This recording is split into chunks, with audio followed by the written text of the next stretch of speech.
So, good morning, participants. Welcome back on the first session of third day of our FTP.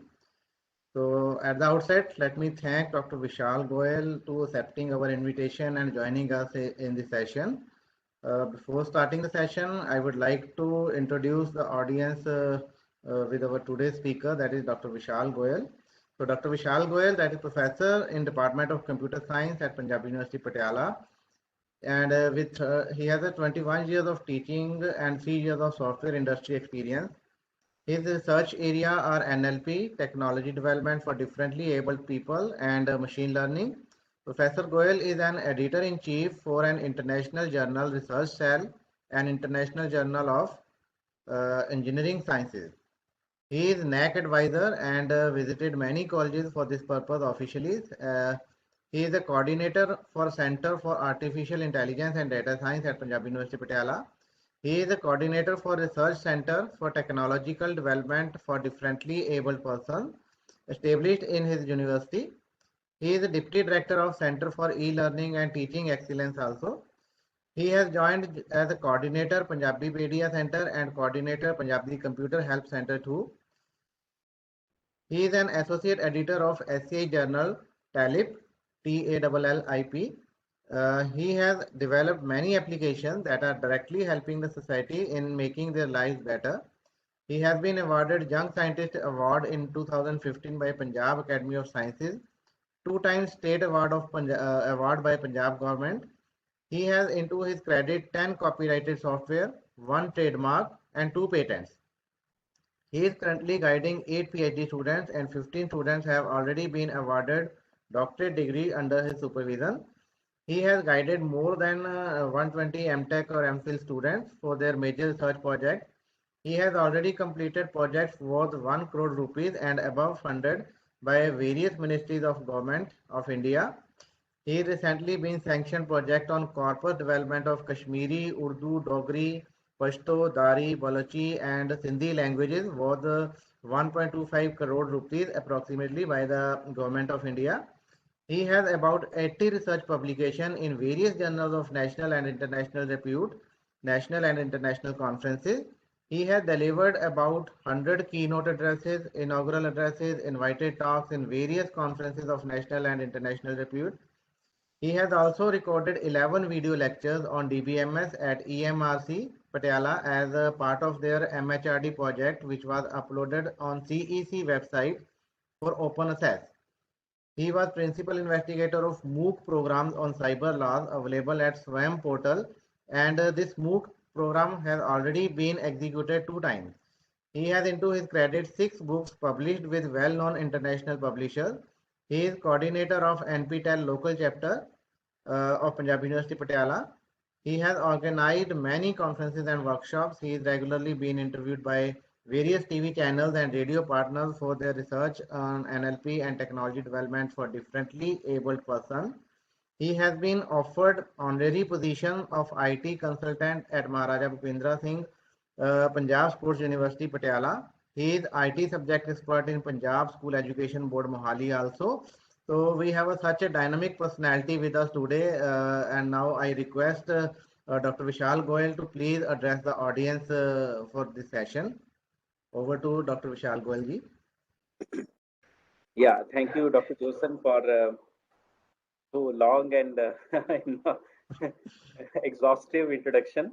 So thank you very much. I welcome you all, and I hope you all will enjoy my session.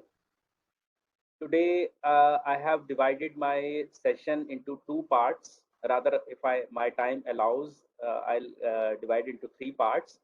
So I'll be covering NLTK first in part, and second, I'll be talking about pleasant detection tool for Indian languages with special focus on Hindi and Punjabi.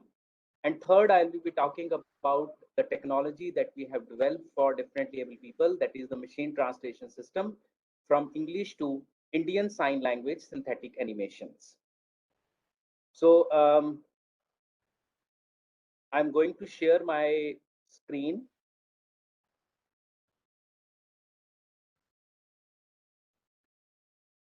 So I hope it is visible. I have shared the full screen. So now my presentation is visible to all.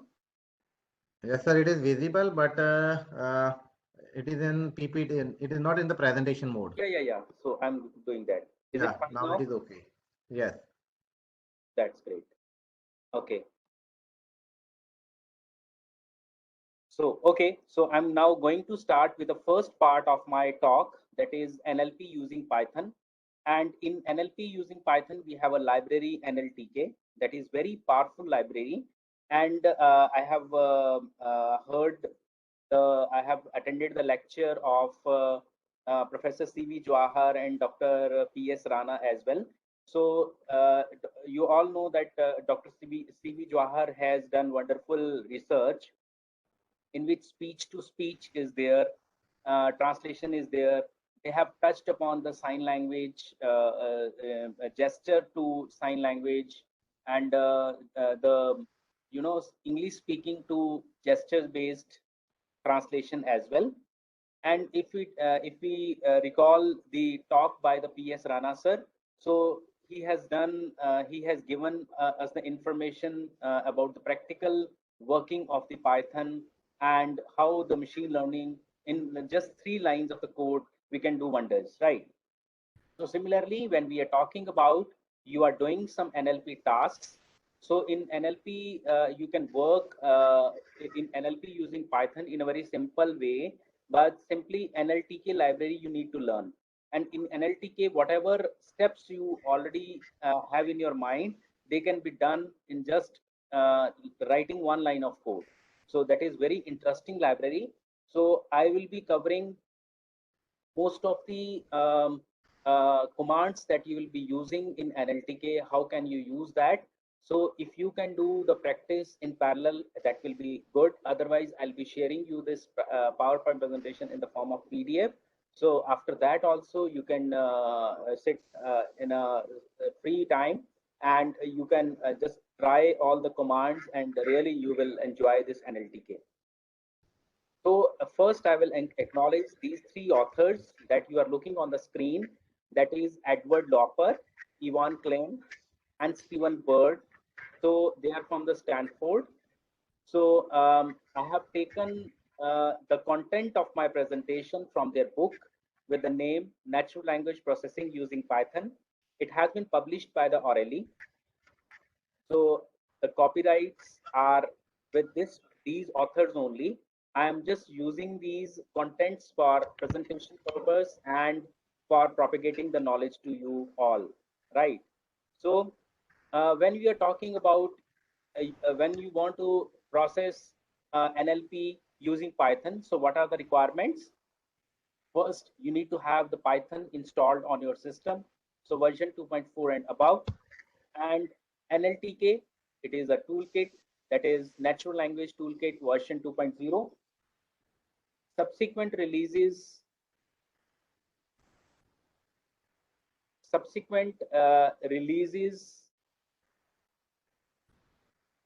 sorry, I got a call, so I got, yeah.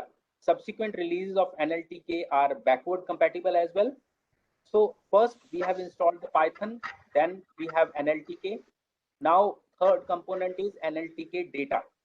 So when you are talking about NLTK, you are doing NLP using Python. Basically, you will be working on data only, right? So you need some data. If you have your own data, it's fine. Otherwise, NLTK also provides you the data on which you can do the processing and learn the NLTK. So may I request if there is someone who has unmuted yourself? Can all mute, please? There is a disturbance at the back.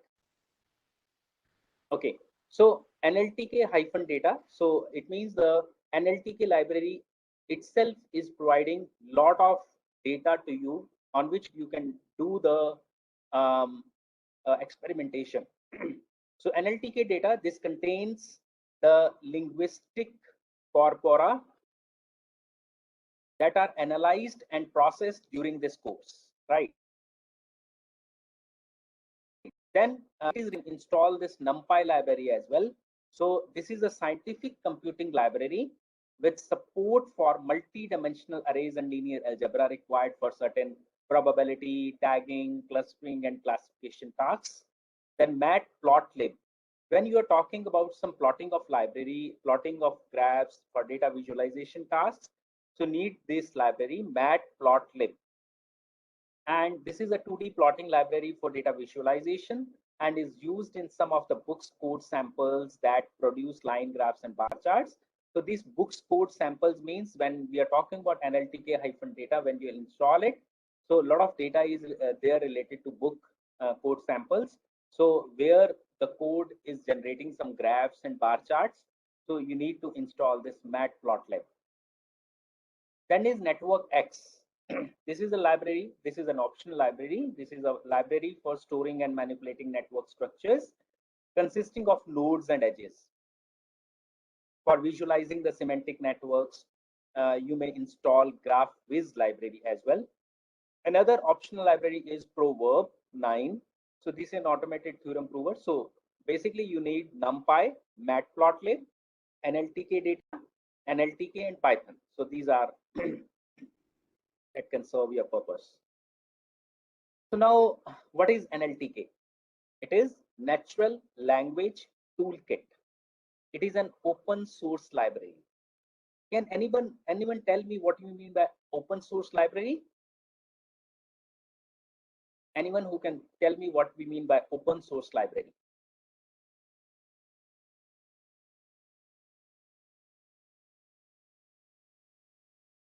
We can download and we can use. Okay, any more answers on this? What is open source library? Label. Okay, more answers. Pardon?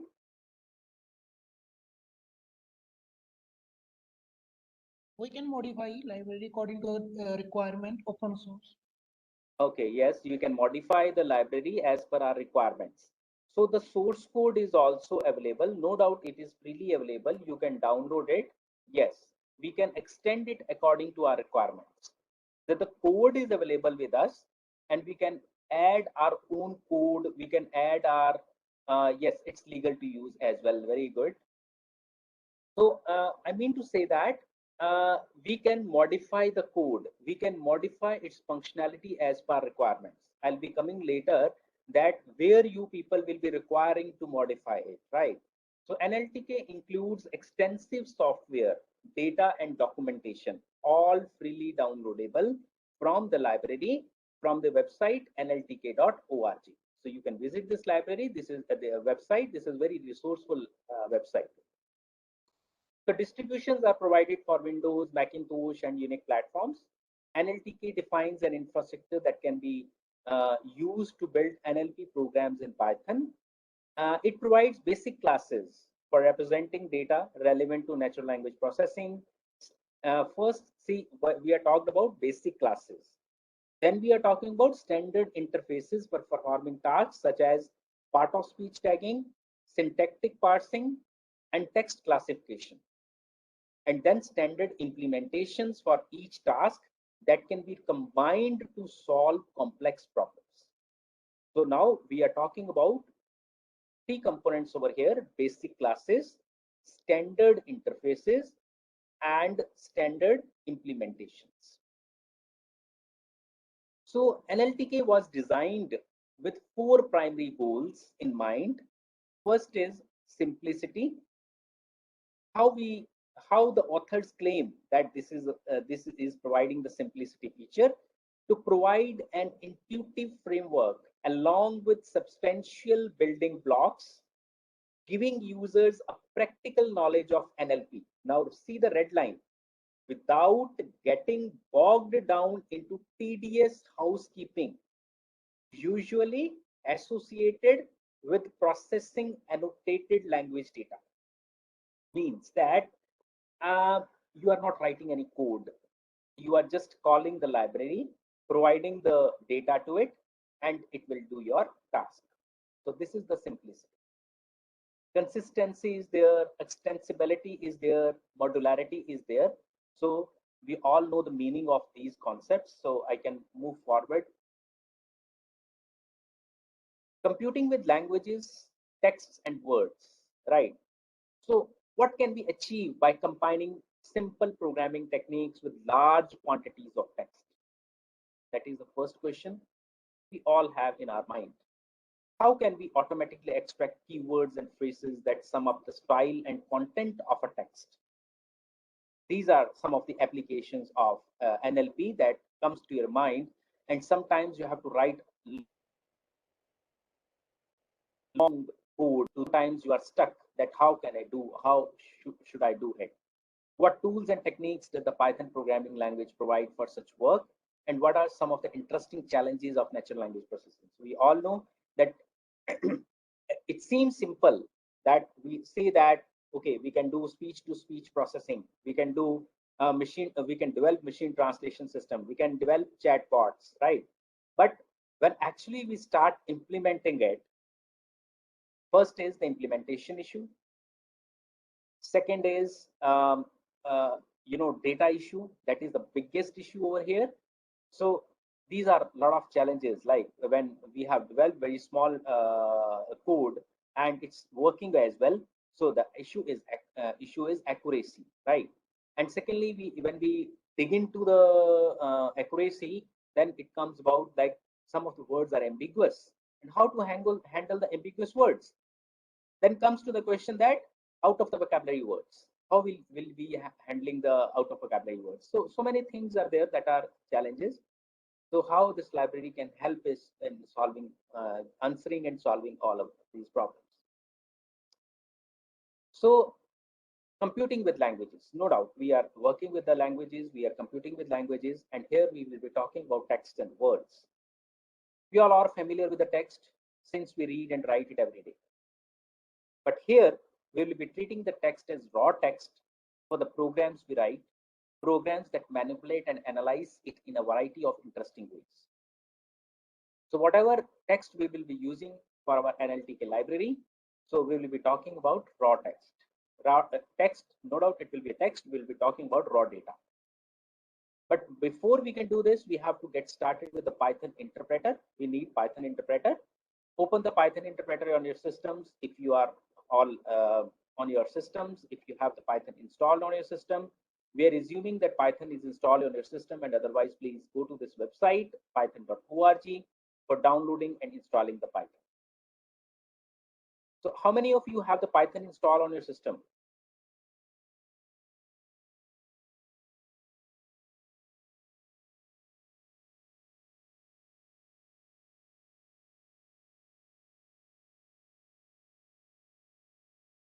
Okay, Swati told that she has installed. Gurdeep, Priyanka. Okay, Gurdeep is showing me thumbs up. It means it is installed.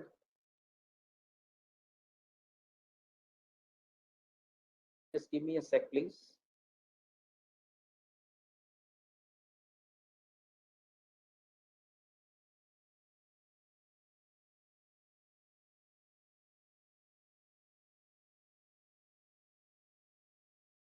Okay, so that's wonderful that you all have not most of you have the Python installed on your systems.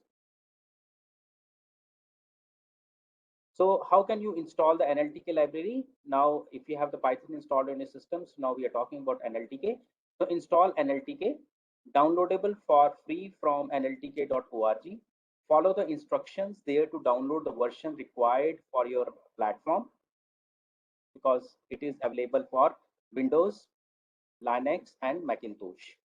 Once you have installed NLTK, start up your Python interpreter as before and install the data required for learning further. Because first was your Python, second requirement was NLTK.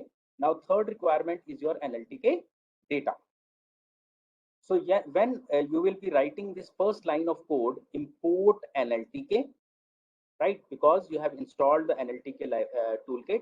Now you are importing the NLTK. You are writing this.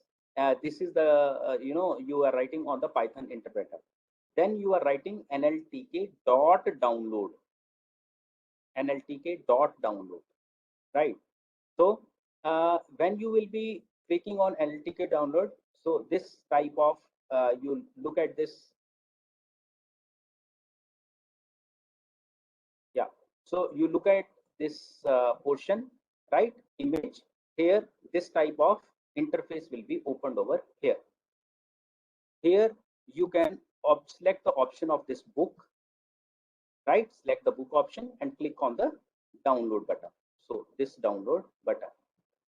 Once the data is downloaded to your machine, you can load some of it using the Python interpreter. Once the data is downloaded to your machine, data means a lot of data that is required for the experimentation purposes. So you can download some of it using the Python interpreter. So then now you have downloaded the book data, NLTK book data, NLTK underscore data you have installed, downloaded on your system, I'll say. The first step is to type a special command at the Python prompt, which tells the interpreter to load some text of us to explore. So from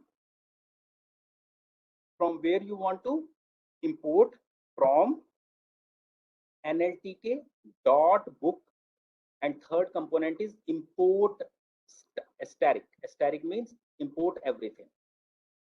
From, this is one, right? This is one. Then NLTK dot book, this is two. Import 3 and asterisk 4, right? So when you will do this, this will appear on your screen. It means whatever the text has been downloaded on your system, it will display you after importing. So loading text 1, right? Then text 2, text 4, text 6, text 8, text 9. So these are all data, NLTK book data, right? And the title of those books are Moby Dick by Herman Melville, Sense and Sensibility, Inaugural Address Corpus, Monty Python and Holy Grail, Personal Corpus, The Man Who Was Thursday. So getting started with NLTK. Anytime we want to find out about these texts, just enter their names at the Python prompt. Text 1, so Moby Dick by Herman Melville. So when you will be typing this text 1, it means it will tell that this is of type text, right? And what is the title of that text? Then you are trying to look at the text 2. It is saying that it is of type text and the title is Sense and Sensibility. Then there are many ways to examine the context of a text apart from simply reading it. A concordance view shows us every occurrence of a given word together with some context, right? So now if you are processing, you are using the text of text 1, right? So this is text 1, text 1 dot, right? So this is dot, and concordance, and which word you want to use, displaying 11 of 11 matches, right? So it will show you all the every occurrence of a given word, together with the context. Got it? So like among the former, one was of a most monstrous size. Context, Swati, context. See, picking the sentences from the text in which this word has been used and in what context has been used. Then is you want to see that in what common context these two words has been used. The term common context allow us to examine just the context that are shared by two or more words, such as monstrous and very. We have to enclose these words by the square brackets as well as parentheses. So why square brackets? Because this is a Python list, right? So this is a Python list in which two elements are there in the form of strings. This is first, this is second, right? You can add more words also into this list. So it will give you where these two sentences have been used in the same context. right? So it is one thing to automatically deduct that a particular word occurs in the text and to display some words that appear in the same context, right? So what is the how you will be using dot common contexts, common contexts. Then is however you can determine the location of a word in the text, location of a word in a context, how many words from the beginning it appears. So now consider that if you have a have you seek, have you heard about the term command seek, method seek? Even in C also we have seen. So you want to see the location of the word in the text. So here you can see that this positional information can be displayed by a dispersion graph. So this is your dispersion graph. This is your dispersion graph. This is a whole text, single row representing the whole text, in which if you see these dark lines, this is where this citizen is coming, right? So here you can see offset, word offset.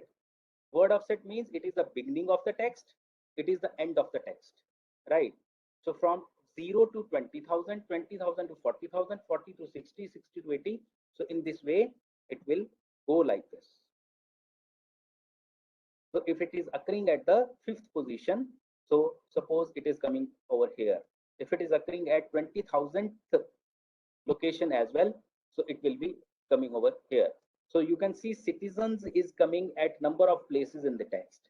If you talk about democracy, democracy is coming in a very less frequency. Similarly, freedom, similarly, duties, similarly, America. Fine. So this is how this is coming over here. Got it? Any doubt in this? Dispersion plot. So how can you do this? Suppose you are looking for text 4, you are processing text 4. Here you are using dispersion plot. And for which words you want to draw the dispersion plot? First is for citizen, another is for democracy, then you use for freedom. So it will display like this. Then is you want to generate some random text, right, out of it. So text 3 dot generate. Just for fun, let's try to generate some random text in various styles we have seen. To do this, we type the name of the text followed by the term generate. Right, so this random text will be generated. Note that first time you run this command, it is slow because it gathers the statistics about the word sequences that it is using for generating. Each time you run it, you will get different output context. Now try generating random text in the style of an inaugural address or an internet chat room. Although the text is random, it reuses common words and phrases from the source text and sense of its style and content.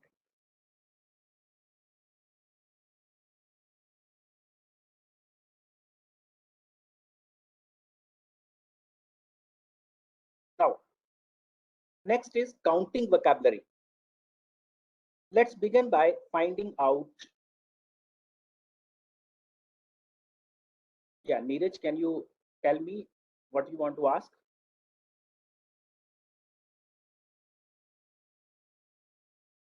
Yes, sir, when we can try generate, so it will give the error, generate missing one required optional argument. Yeah, so you can see no, simply you are writing generate, or you are see text 3 have you used this text 3 dot generate. No, it shouldn't give, I think. Have you downloaded the data? Yes, sir, book. Yeah, we have some nine data has been downloaded. Yeah, we have downloaded 9 text. There is 9 text. I need to check. Okay, we can discuss later. You can take my email ID. Yeah, sure, or sir. mobile number. Yeah, okay, but yes, sir. Come, yeah, before all the commands are very well executed. No issue in that one. Okay, So I Sir, don't even think I I am have also already. getting error. Okay, I will check later. So definitely, I think there shouldn't be any issue on that. It should work properly. Okay. Anyhow, Okay. I'll let you know later. Fine. Okay. Thank you, sir. Thank you. Okay, fine. That's good. Next is you want to count the length of text, right? So let's begin by finding out the length of the text from the start to finish in terms of words and punctuation symbols. To try, you want to find the length of the text 3, right? Length and then text 3. So it gives out 44764. Now the question arises over here. Are they be considered as token? They are, because it has counted words along with the punctuation symbols both.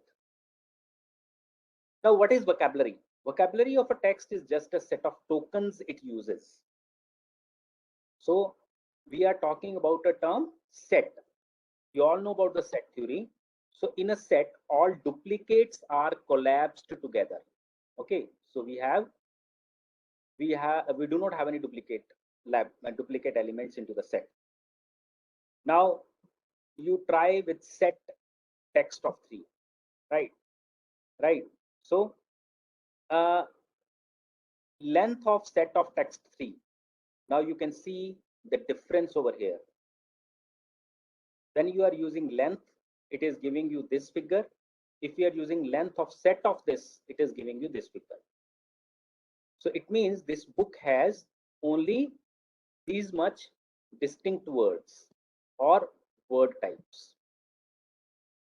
What is a word type? Word type is the form or spelling of the word independently of its specification and occurrences, right?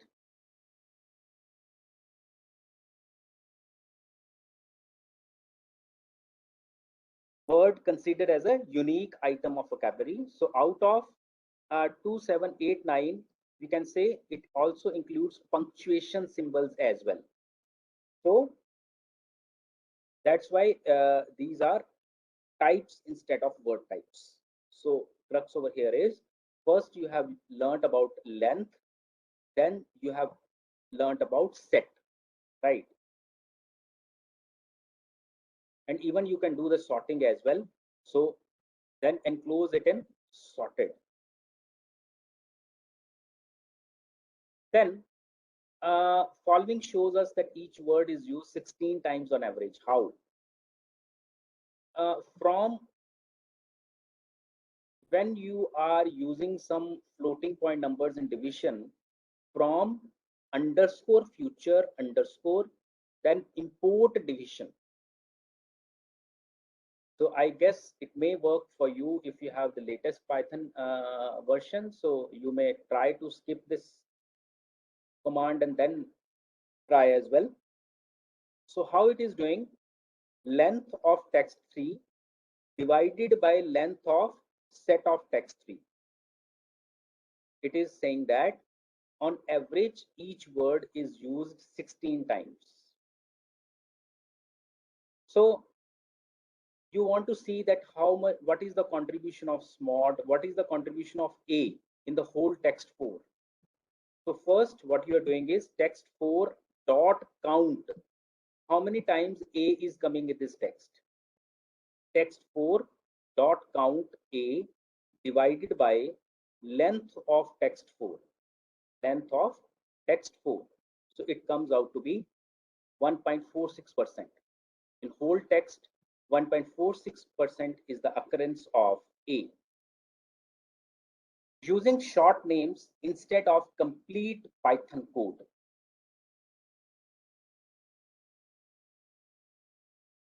What do you mean by that? That you can create some function sort of things, right? And you can call those functions. So now you have only have to type a short name instead of one or more complete lines of code. So you can reuse it as often as you like, right? So you are not writing this line of code again and again, but now you have put into its definition. Similarly, for percentage, you have this definition. For diversity, now you are just calling this lexical underscore diversity and putting the name of the text you want to process. So it comes out to be same answer. Similarly, lexical underscore diversity. So this formula will be already applicable on it, and you are providing only text 5 as argument to it. Similarly, if you want to calculate the percentage, you are calling the percentage 4,5, it gives you the answer. Then percentage, then you can provide 2 arguments as well, and depending upon that, you are writing the code as well, right? So here you can see these 3 line of code, 3 dots. So what is this? This 3 dots prompt indicates that Python expects an indented code block to appear next. Indented code block. Intended code block means that Python is very fussy about indentation.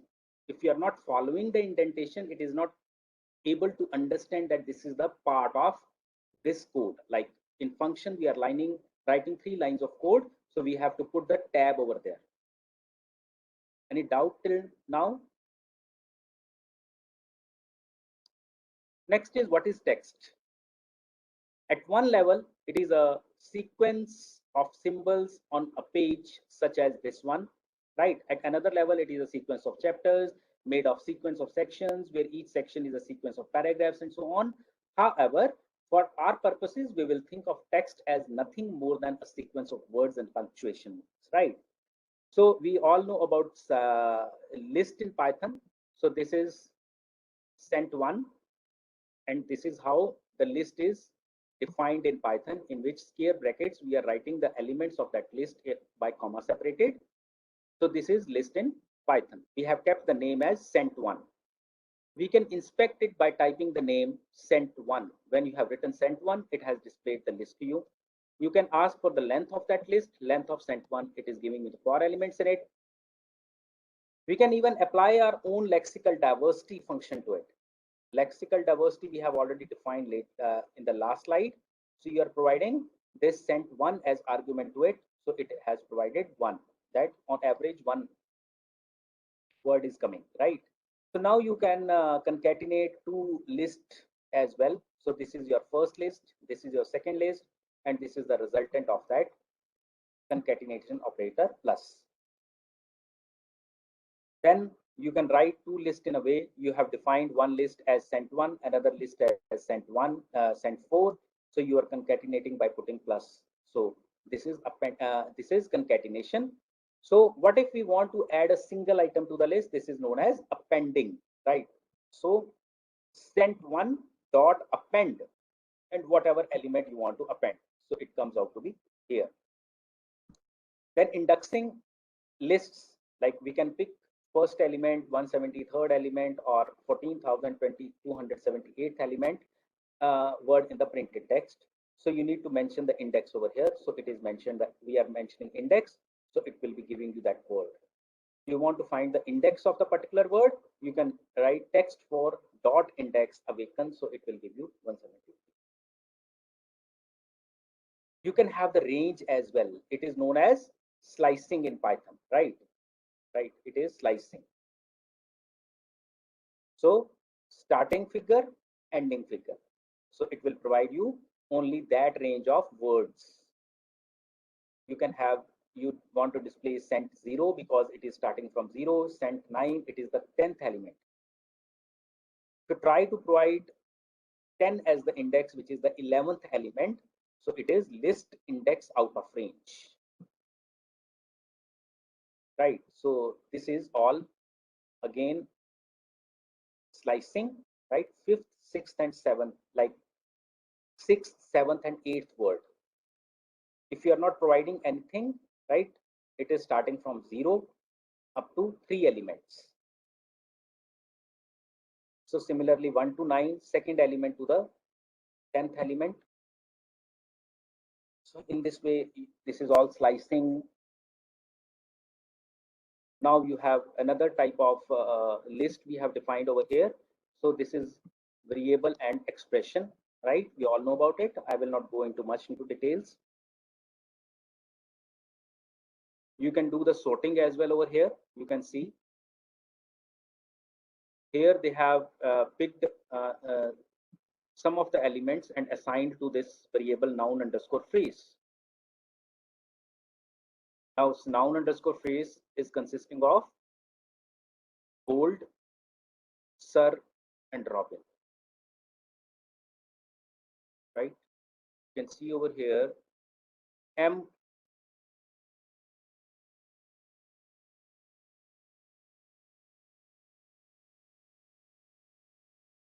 So variables, we all know that we shouldn't use the variables that are the reserved words. So these are the reserved words, we cannot use it. Then is you can have first element, like it will display M Monty. Starting from 0 to 3, it will go, right? 0, 1, 2, 3. 0, 1, 2, 3. So it has displayed Mont. You can repeat it. Monty, Monty. So here it was Monty, Monty, Monty. You can append over here. So this has been appended over here. Then you can join some space. You join these two elements with space. So space in single quotes dot join. So the space will come over here, right? Monty, Python, split. So split with a space. By default it is space, so it will be splitting like this. So slicing, multiplication, concatenation, like appending also. You can join it, you can split it. So we all know about this. So this, what is -2 to 0? This is reverse, right? From the end.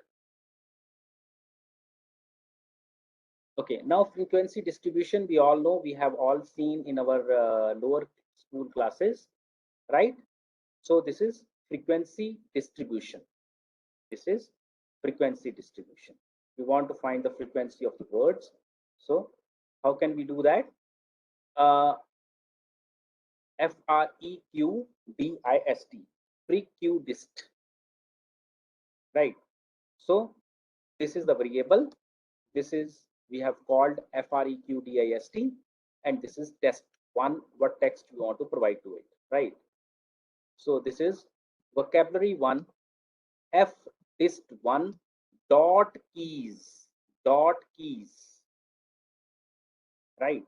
Means only you want to see the keys, and you are putting the keys into the vocabulary one list. So you want to see only first 50, right? So first 50 keys has been shown onto your screen. You want to see the frequency, key value pair. So value of whale, that will be frequency. So it is coming 906 times, right? So expression keys gives us the list of all distinct types in the text vocabulary, right? And along with the frequency, that will be value. So we can look first 50 by slicing the list. So, any doubt in this slide or previous slides? Should I move ahead?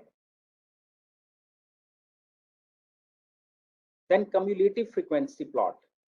So you can use the cumulative frequency plot using this simple FDIST1, right? This was, now you had FDIST with you, right?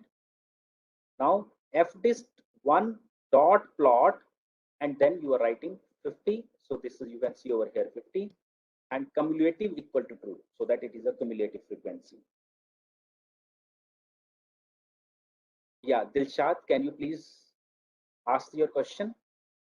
Hello, sir. Good morning. I need to ask that will all these commands work as it is, irrespective of the language? Means if we are working for Hindi, will all these commands give the exact output as we are getting for the English language? Definitely. So you may try for the Hindi. Lot of for all the languages it is supporting. So thank you so much. Yes, Vikas Verma, please. Good morning. Good morning.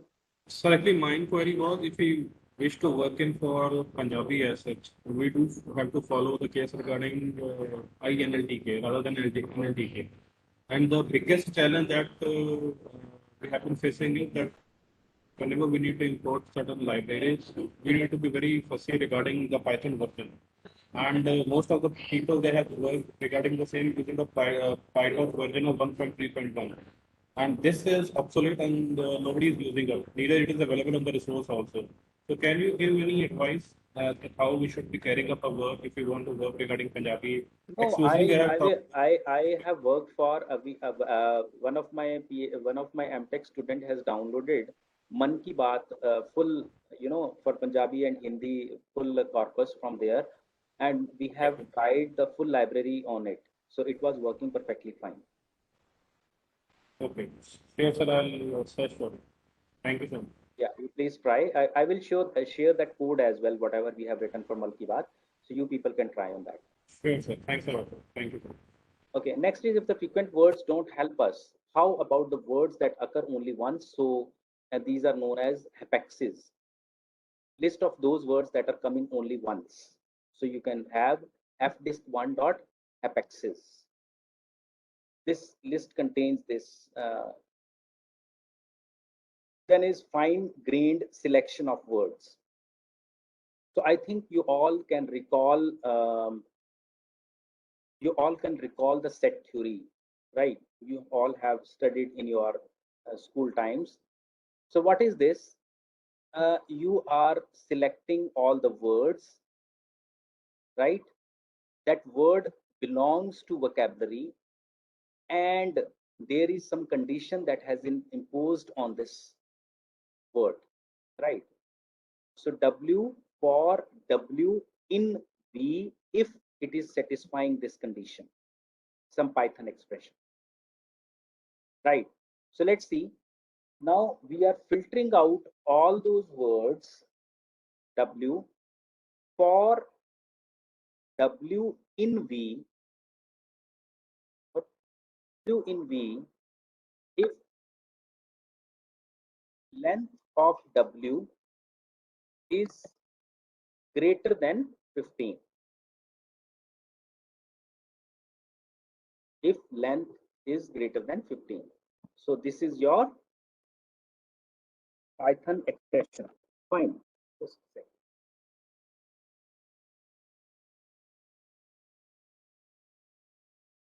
Fine. So then you can sort the long words. So whatever the result it is giving to you, it will be stored into long words. So long words means, it is so easy to filter out those words from the text whose length is greater than 15, right? So then frequency distribution, another frequency distribution of text 5. Then W, selecting those words W for W in set of X set 5. So you have used set over here, right? Unique words. And if the length of the word is greater than 7, this is the first condition. Then and then if the frequency distribution is greater than 7, right? Two conditions are satisfied. Then we have co-location. Anybody who can tell me what is co-location?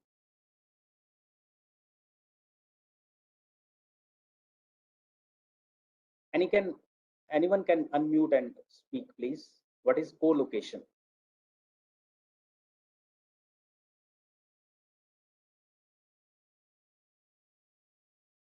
Co-location means that combination of two words that cannot be separated out when you are translating, right?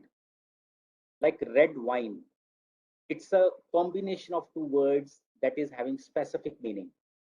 State Bank of India, right? Then railway station, right? Maroon wine. So no doubt railway has its own meaning, station has its own meaning, but railway station has its own meaning, right? On concept. So how can you find out the co-locations, right? So it has the function of finding the co-location over here, text4 dot co-location, right? Then anybody who can tell me what is bigram?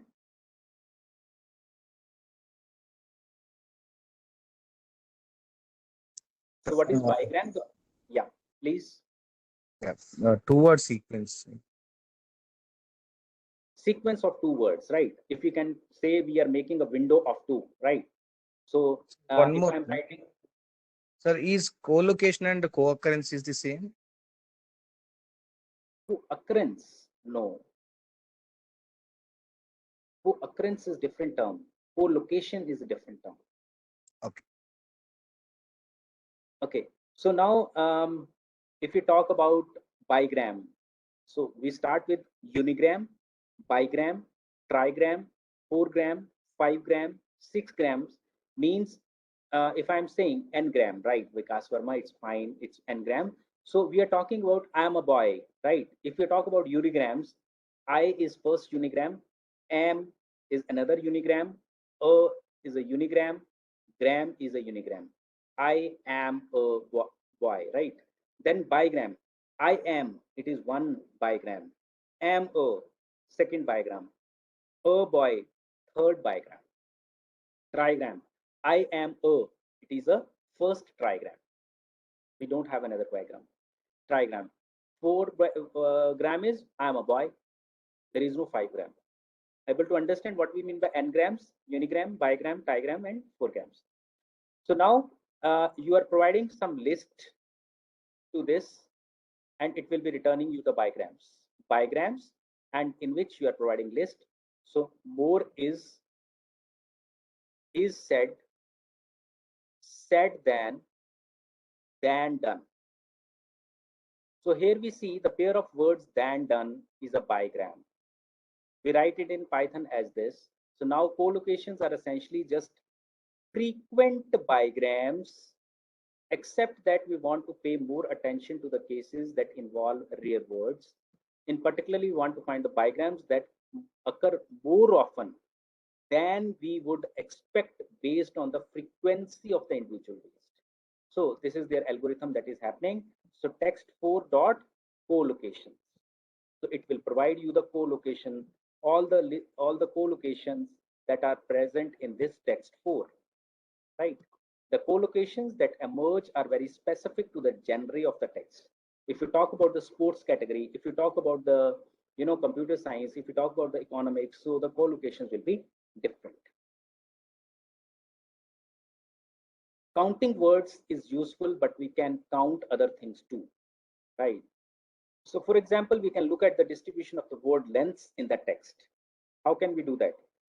What you're doing is you are picking each word from the text one, like for W in text one, and you are finding the length of that word. So it is generating a list for you. And then you have a frequency distribution for that list, length of all the words, right? Then you are displaying the FDist. It will say that this is a FREQ dist type with this outcomes. You want to display the keys. Keys are the word lengths. You can see the highest word length is 20. Any doubt in this slide?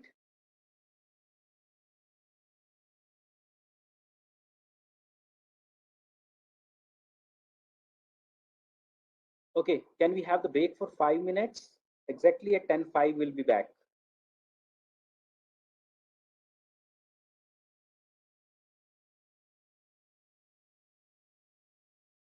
Okay, fine.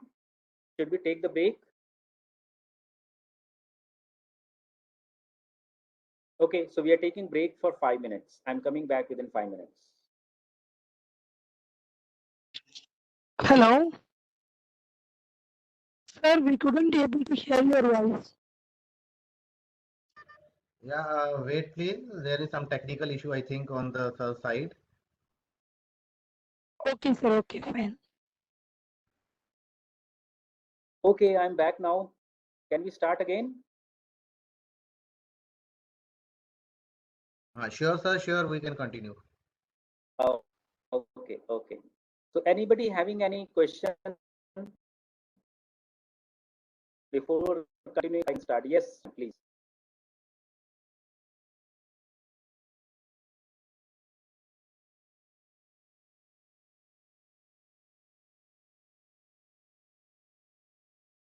Yeah, so then do you have any query?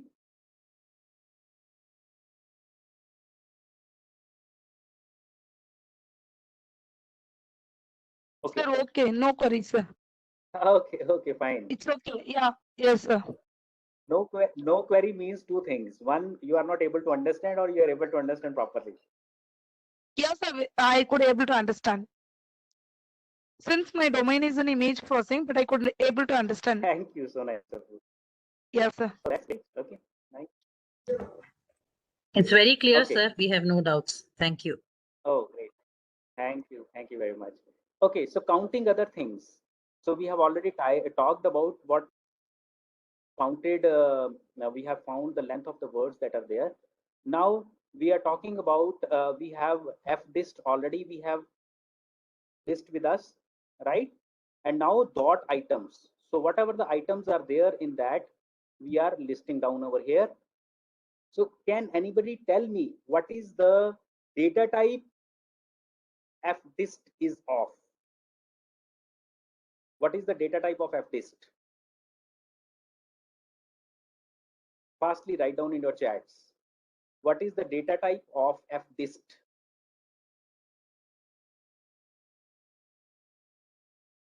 No. Dictionary, very right. It is dictionary because we do have the key value pairs. So you can see over here fdist dot items. So it is key value pair. It is key value pair. It is key value pair. So there are 42,345 words having the length of 4. And there is only one word with length 20. fdist dot max, fdist 3, fdist dot frequency 3, right? So in this way, you can see you can play with fdist, whatever you want to do with this. Then this is all you can just have a look at for 1 minute. Various functions that you can use along with this fdist. Just for 1 minute, look at all the functions.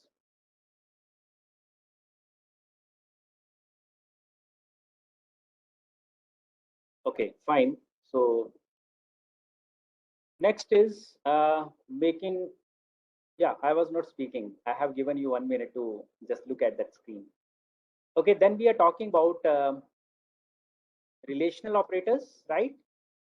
So here we have one list with us with the name cent7. This is the list cent7. Elements are displayed. What you are doing is you are filtering out all those words W. You are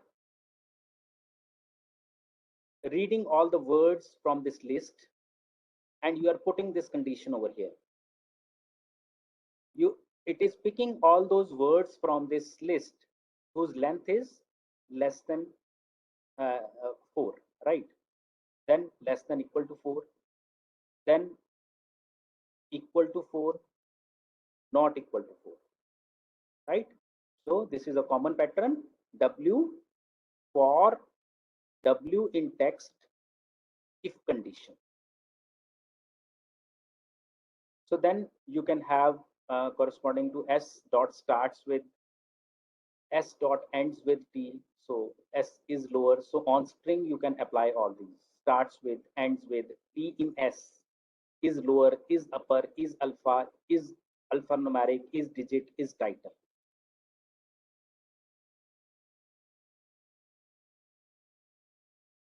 Right, so you can just have a look how it works.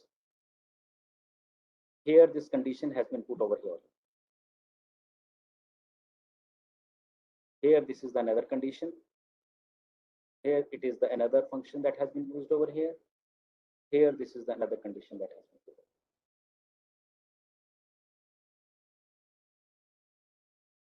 operating on every element. So we have seen some example of counting the elements like length of W, then applying on every element. W dot upper for W in text one, dot upper. So it will be in uppercase, right? So yeah, this is there. First you have length of text one, then vocabulary of text one, its length. Now what you are doing? Word dot lower, right?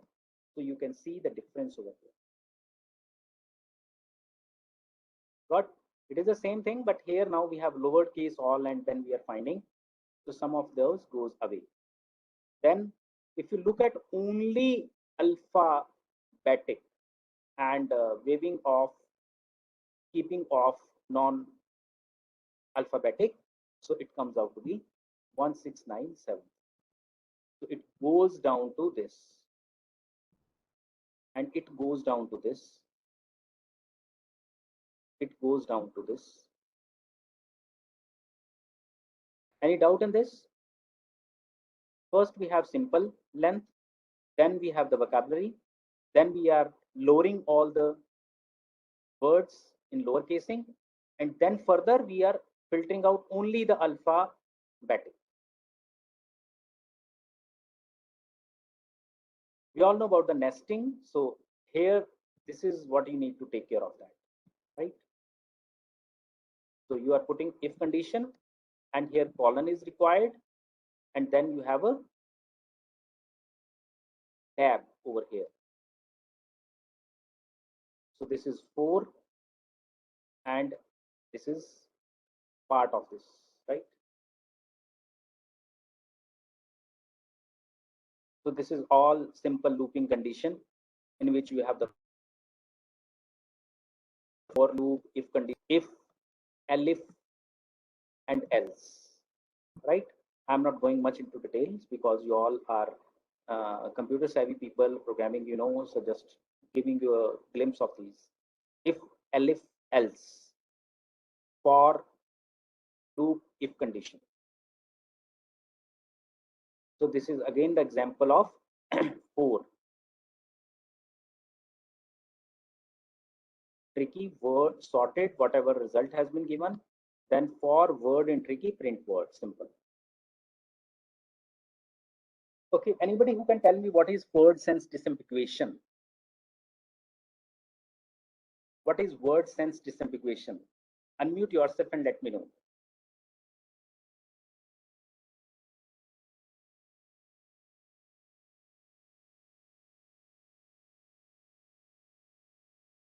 Word sense disambiguation is, I mean, avoiding the ambiguity of the words in the context, the meaning. It's mostly semantic. Resolving. So you are disambiguating, right? Yeah. Disambiguating the sense of the word. If one word is coming in multiple senses, how this particular word is coming, in what sense, in this particular sentence? This is word sense disambiguation. Am I right? Yes, sir. And this is very tough, you know, part of the NLP. Why it is tough? Anybody who can tell me why it is tough doing through computers? Very simple answer. Why it is tough for computers and why it is easy for human beings? It doesn't understand the context of using the word, no, sir. Why? Why? Because it's a, for suppose if it's a plant or because we have common sense. Yes. Right. It is, we do have the common sense. Computers do not have the common sense. We do have the world power knowledge. Computers do not have the world power knowledge. We do have the IQ. Computers do not have the IQ. Because we are putting everything artificial to the data and the algorithms. Am I right? Yes. Another is pronoun resolution. That is also, there is enough for our resolution. Can anybody tell what is anaphora resolution?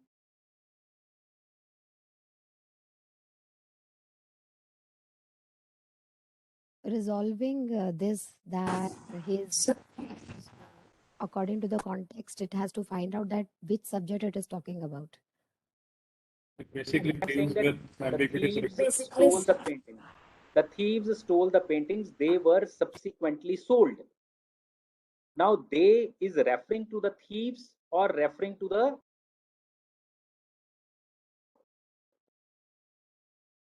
paintings. The thieves, this they, is it referring to paintings or it is referring to thieves? This is enough for a resolution. Yes, Priyanka, would you like to say something on this? You are doing research on this topic. So basically in this, we are basically finding the referent for a pronoun. In the given example that the thief stole the painting. Now they refers to thieves or the painting. Basically, we are going to resolve this statement in pronoun resolution. That this they refers to the painting or the thieves. So this is also so this is anaphora resolution is also very tough, subcategory of NLP. Next is question answering and machine translation. We all know that is also very tough these days, and these days a lot of people are working on this. A lot of products are coming to the market. Chatbots are there, like expert systems are coming, but again that is with the limited knowledge, right? So we all know about the expert systems, chatbots. Normally good websites are having the chatbots to help you out, right? Machine translation we all know about, right? So this is about machine translation. Then spoken dialect system means like speech to speech translation. We can have, this is a small kind of diagram that I have picked from there only. Speech analysis, morphological and lexical analysis, parsing, contextual reasoning, application and reasoning and execution, utterance planning, syntactic realization, morphological realization, and speech synthesis. And these are the databases that we require executing RTE. So we all know about the limitations of the NLP. Yeah, so for part one, anybody having any questions, please let me know. I'll be moving to the part two of this NLTK. I don't think I'll be able to cover resume detection tool, so I'll be covering NLTK at least in full way. Any query or should I move forward? Okay. So assessing text corpora. So a text corpus, we all ask me how we are storing the text corpora into our systems. Fast, come up with your answers. We are short of time.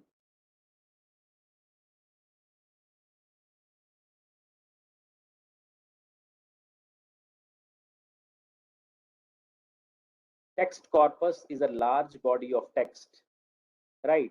Suppose, see, in computers you are maintaining your folders, and in folders you have many files.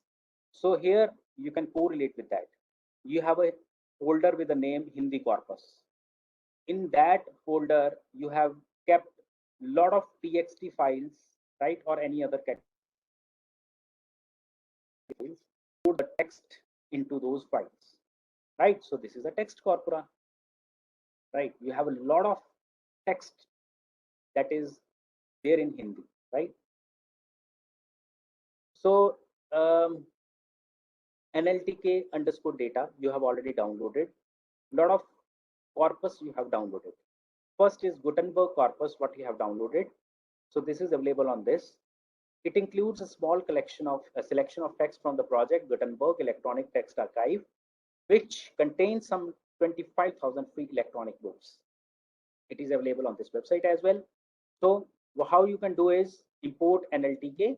Now NLTK dot corpus dot Gutenberg dot file IDs.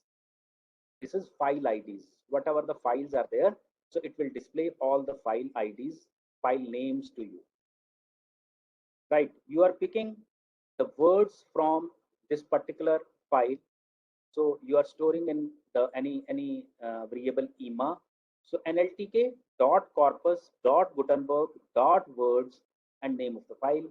So then length of that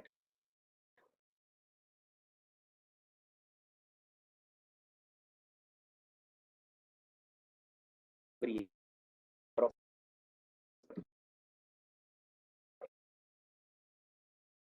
of Gutenberg IDs, then this we have already seen. Then you would like to find number of characters, right?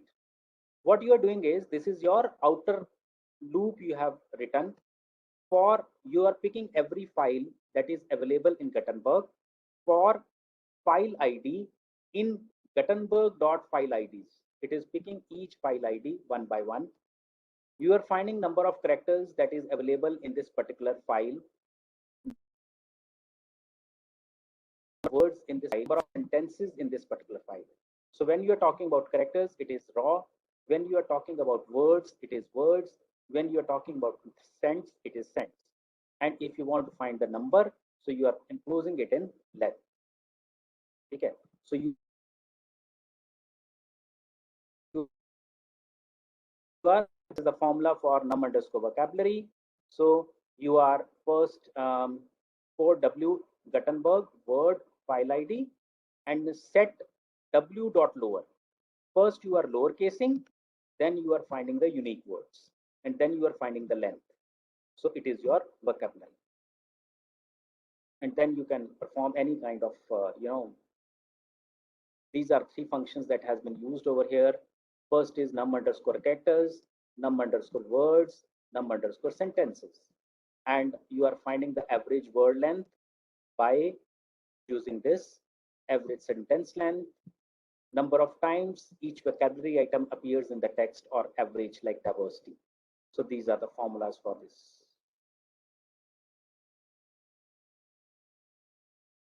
Right? Then you want to see the particular sentence, like you can find the particular sentence from here. So then the next corpus is web and chat text, right? How can you do that?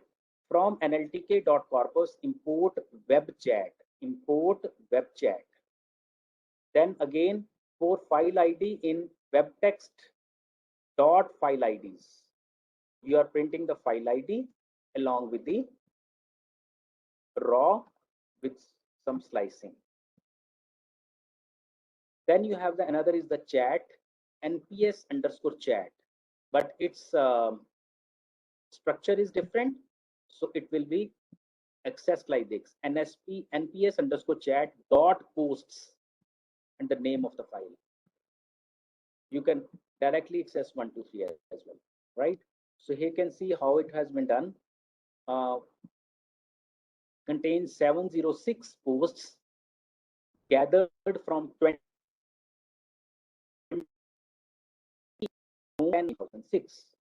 This is the reference of the XML file naming.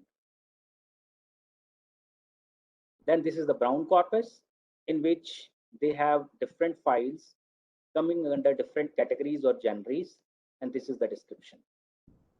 From nltk.corpus import brown.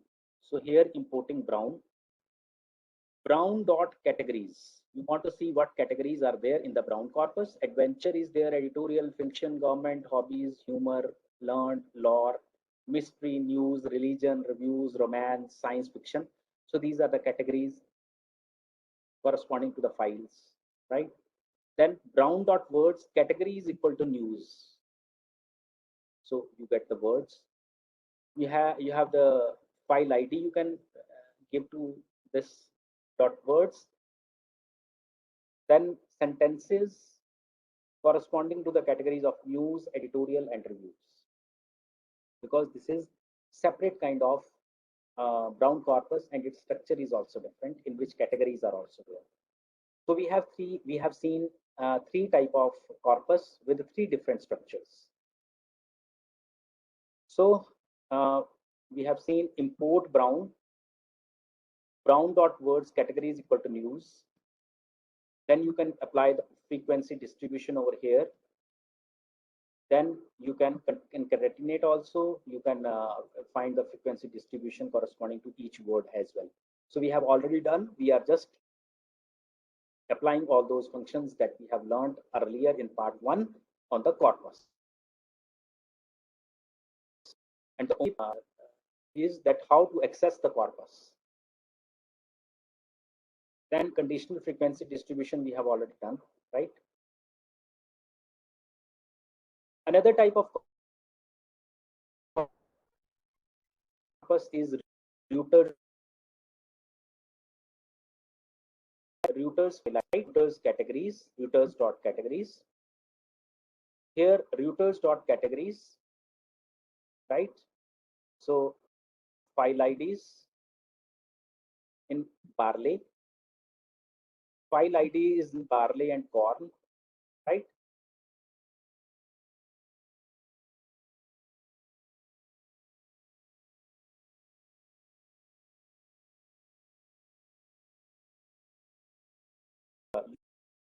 Reuters.words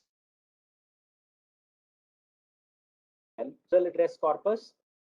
So import inaugural, then you have the inaugural.file IDs. Then you can file ID up to 4 for file ID in inaugural file IDs. So then file ID corpus, you can have the right conditional frequency. You can frequency distribution plot. You can do this. Then you have the annotated text corpus, right? So many text corpus annotated. So anybody who can tell me what is annotated? What is annotation? Anybody who can tell me about annotation?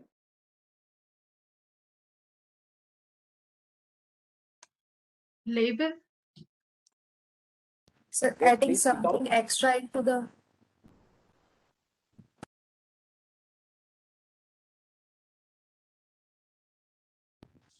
So when Comes we with add label, info something about it. extra according to our requirement into the token. Adding information corresponding to the words, like if you talk about annotation tagged corpus, right? So you are adding grammatical along with each word.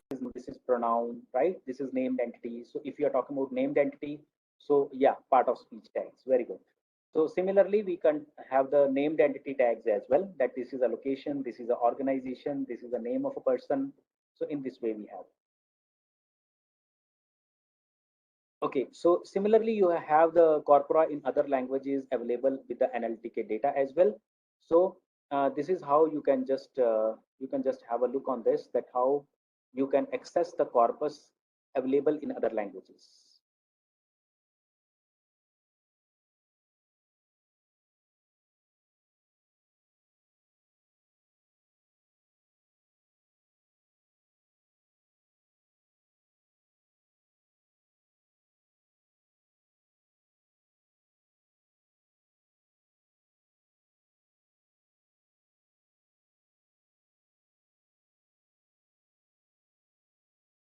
This is cumulative frequency distribution plot we have already done.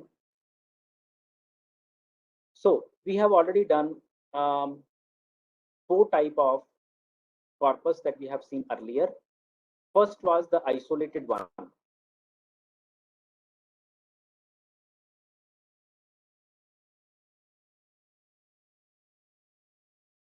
Which we have the genres categorization. Then we have see the routers in which overlapping was there. And last is inaugural, in which this is a temporal. Right, inaugural address corpus we have seen. And each has different functions to access it. Just have a look on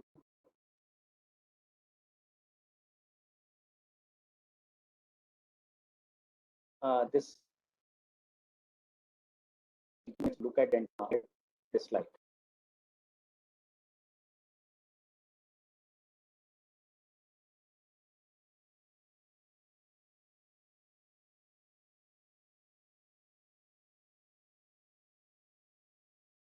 Okay, I think you all have seen all the functions that are there, right?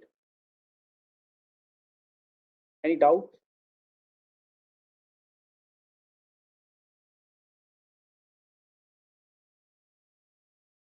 Okay, so we all have seen the difference between the access of corpus methods depending upon the category it belongs to.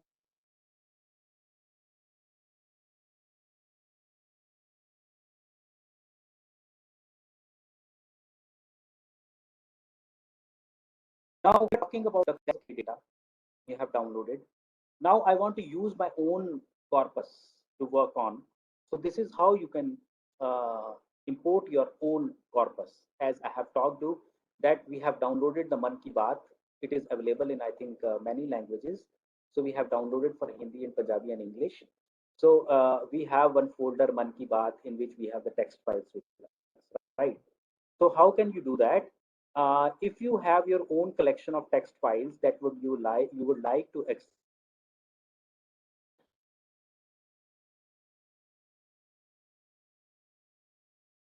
you can easily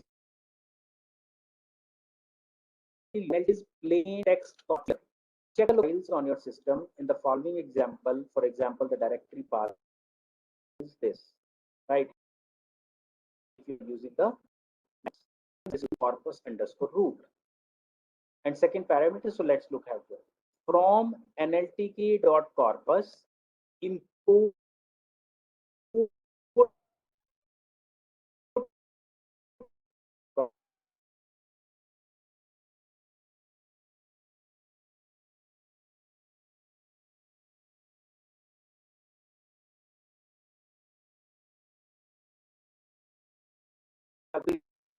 header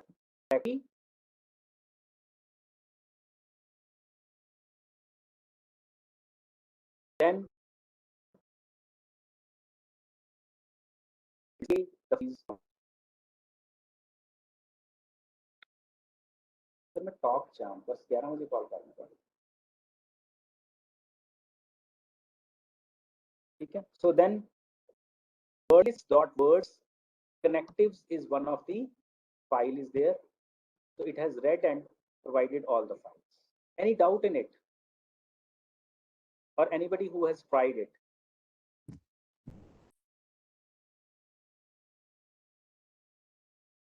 Yes, Vidya ma'am. If you are speaking, I am not able to listen to you. No, sir, I have no doubts. Okay, okay. Loading your own corpus. So from nltk.corpus, import bracket parse corpus reader. So what is this? So as another example, suppose you have your own local copy of Pentree Bank. Okay, in C corpora, we can use bracket parse corpus reader to access this corpus, right? So this is how it will be done. We will be emphasizing on corpus. Then we all know about the conditional frequency distribution. So counting by genre we have already done, right? Counting the words by genre. So you can just go through by yourself. I'm just skipping all these slides. Plotting and tabulating we have already done in the previous slide. It's related to this. Then generating random text with bigram, right? So first we have a list, then we have the bigrams we have already done, right? So let's see the full code definition. We have this code written for this generate underscore model. So just you can go through this. This is related to. Then we have the functions, methods, modules, and packages. We all know about it. We have already done. Then lexical resources, word list corpora,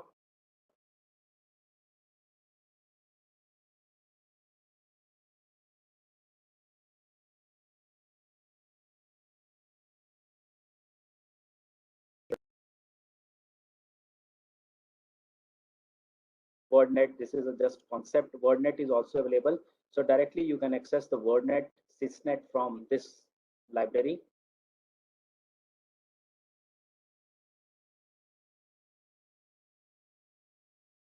because those who are not related to NLP field, they will get bored about these concepts. Semantic similarity can also be found over here. Okay, so let me know if you have any doubts.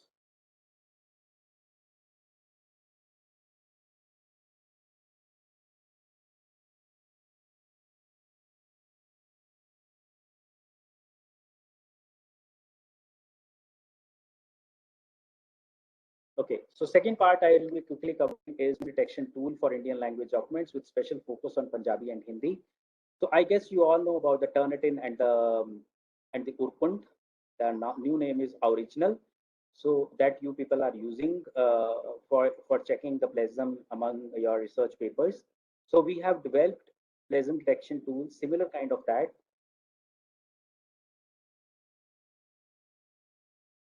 A special focus on Punjabi and Hindi documents. So this is, we acknowledge Ministry of Electronics and Information Technology R&D in Electronics Group, Innovation and IPR Division that provided us 20 lakh rupees for the execution of this project. And thank you very much to the Ministry. We have already completed this project successfully.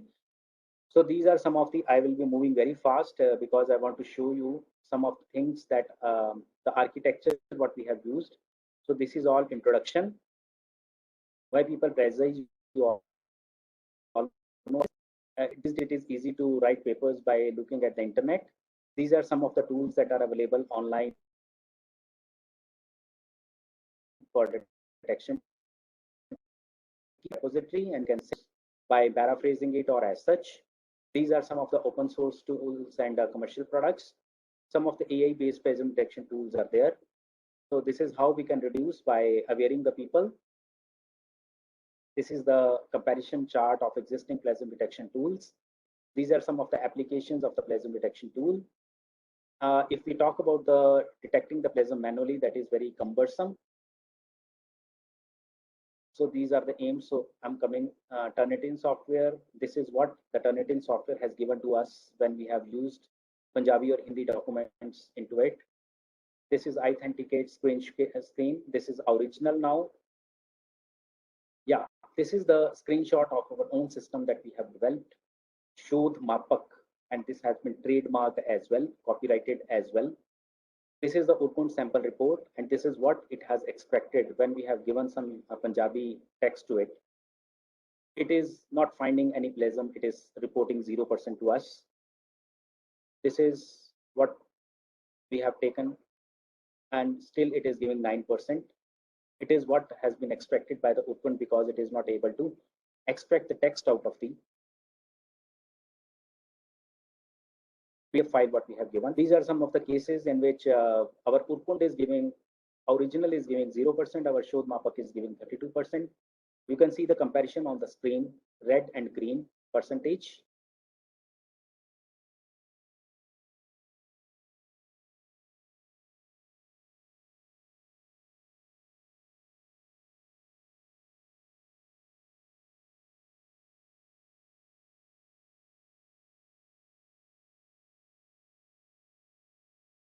Yeah, so I will be just emphasizing on this slide of time.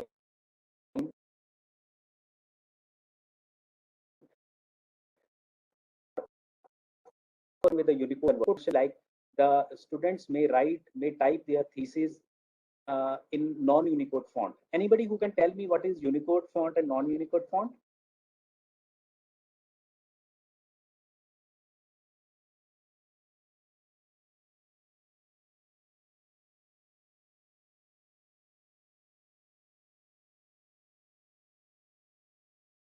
Anybody tell me Unicode?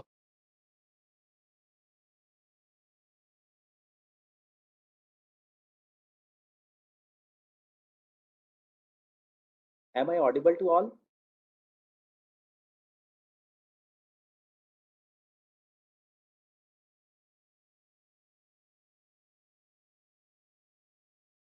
Okay, so Unicode and non-Unicode.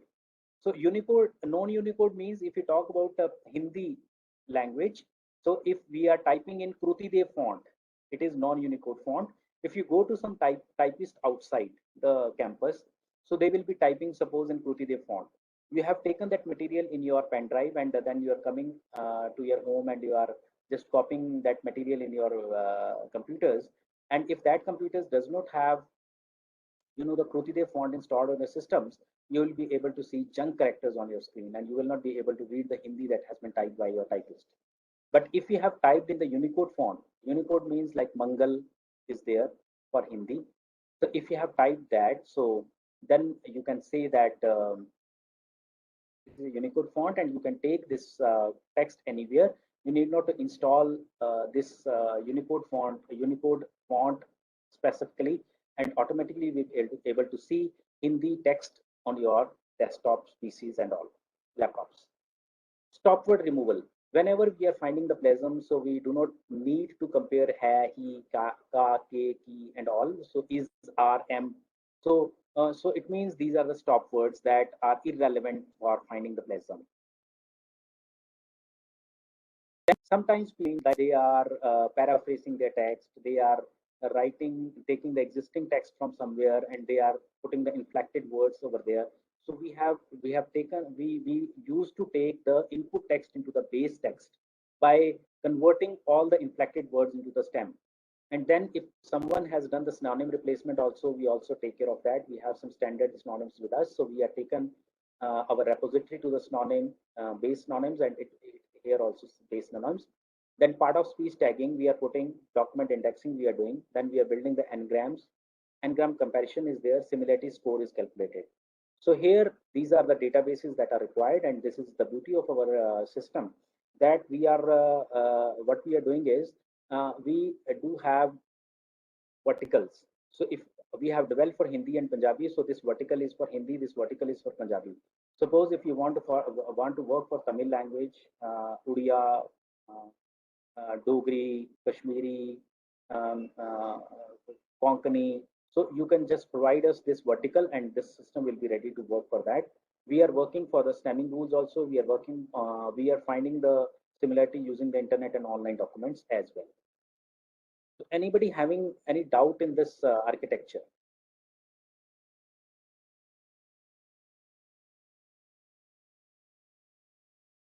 So these are the open source that we are using. So now I'll be coming to the demonstration part.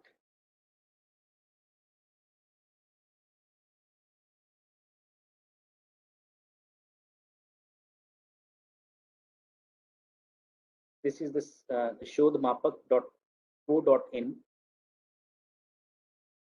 that I'm logging in. Here you can see my jobs. So it is showing you that this is the job ID, this is the language, because we have worked for Hindi and Punjabi, so it is storing that it is Hindi or Punjabi.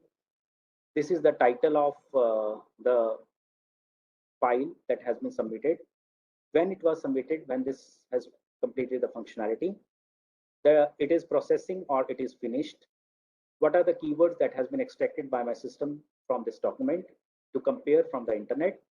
It is the result. When I click on this result,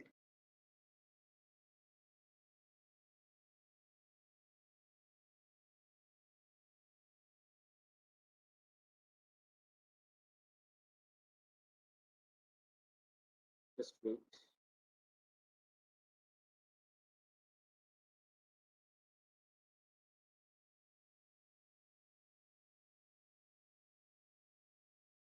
Yeah, so I think you will agree with me that similar kind, whatever you have seen on original or open, the similar kind of interface we have designed for it. This is the summary, and these are the documents from where the measurement found, and these are the internet sources from it has been found.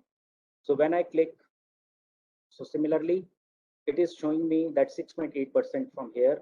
So if I click on this, so it will, this is paragraph, this is the corresponding figure. Yeah, so here you can see 10.9%. So it is showing like this.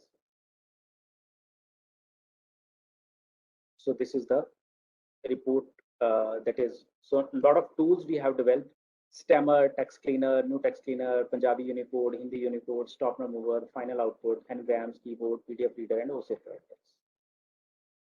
Next is, yeah, So this is Indian Sign Machine, English to Indian Sign Machine translation. This is another project that we are doing.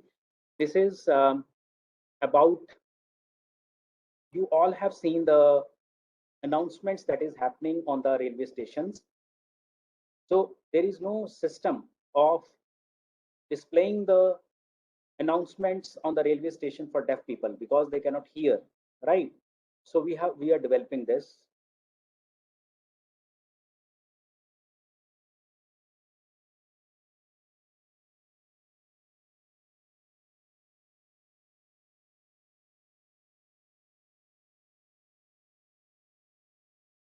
I think my programmer must be working.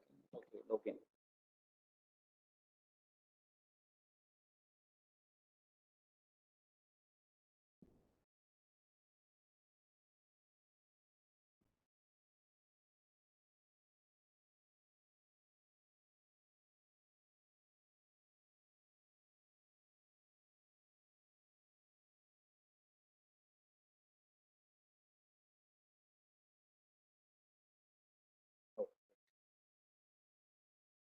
So you can see over here that we have a static announcements.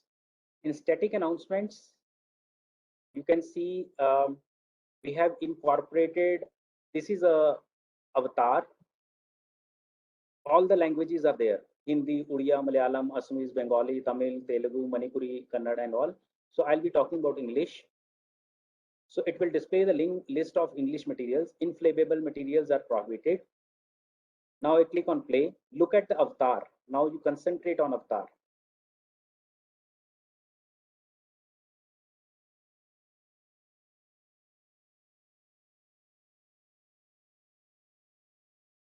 I'll play again.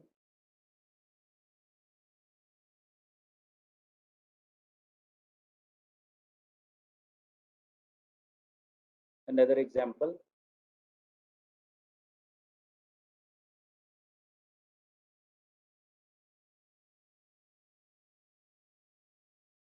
We're working on the dynamic announcements as well.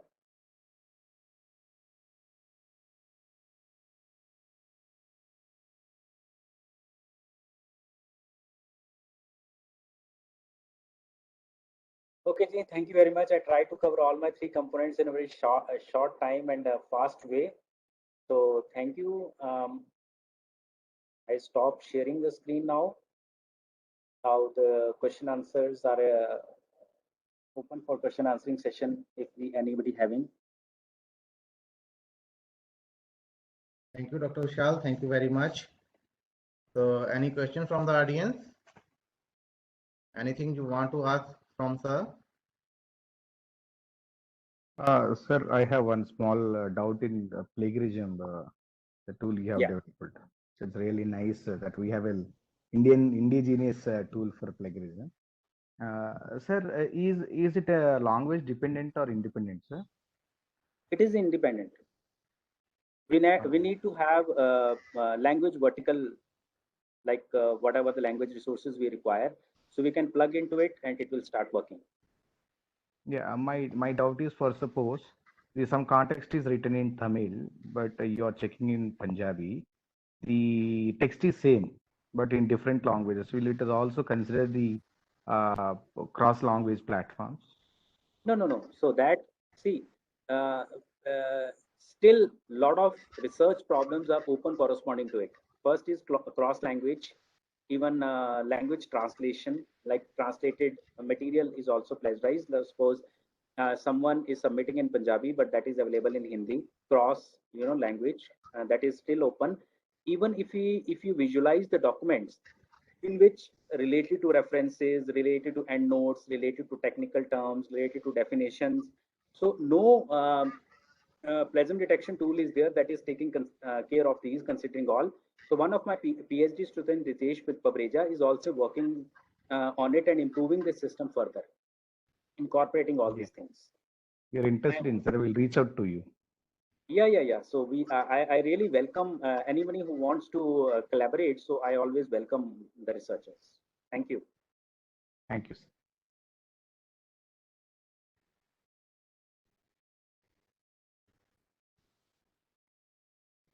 Yeah. Any other question from audience?